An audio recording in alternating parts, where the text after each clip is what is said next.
नमस्कार. मातीची भांडी घ्यायची इच्छा आहे, गॅसवर वापरून पाहायचं आहे, त्यात काही शिजवून पाहायचं आहे. इच्छा खूप आहे, पण वापरायची कशी आणि त्याची केअर कशी घ्यायची हे प्रश्न पडलेले आहेत. तर चला आज जाणून घेऊया की मातीच्या भांड्यांची केअर कशी घ्यायची. सगळ्यात पहिले तर मातीचं भांडं सिलेक्ट करताना जे ओबडधोबड आणि अनग्लेज्ड असतं अशा भांड्यांची निवड करायची, जेणेकरून ते जे साध्या मातीने बनलेलं असतं, नॅचरल पद्धतीने बनलेलं असतं, तर आपल्याला मातीतले जे पोषक तत्व असतात, जे घटक असतात मातीत, ते आपल्या अन्नातून मिळायला मदत होते. सोबतच नंतर दुसरा प्रश्न असतो की हे गॅसवर वापरता येतात का? तर नक्कीच ही जी सगळी भांडी आहेत ही आपल्याला गॅसवर वापरता येतात. जसं आपण बाकीचे इतर भांडे वापरतो तसेच ही पण भांडी आपल्याला गॅसवर वापरता येतात.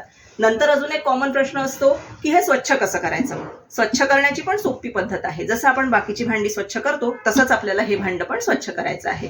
फक्त आपल्याला याच्यात तारेची घासणी वापरायची नाहीये किंवा साबण वापरायचं नाहीये, एवढी काळजी आपल्याला घ्यायची आहे. जे आपण ॲल्युमिनियमच्या किंवा इतर कढयांमध्ये शिजवतो त्यातलं जे पॉयझनस आपल्याला त्या अन्नातनं मिळतं, त्याच्यापेक्षा आपण या भांड्यांवर शिफ्ट झालो तर नक्कीच आपल्याला तब्येतीच्या दृष्टीने पण चांगलं खायला मिळेल आणि एक ऑथेंटिक टेस्ट याच्यात येते.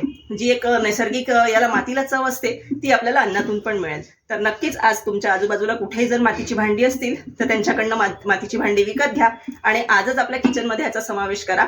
आणि जर नसतील तर आम्हाला कॉन्टॅक्ट करा, आम्ही तुम्हाला पाठवू. संपूर्ण स्वदेशी.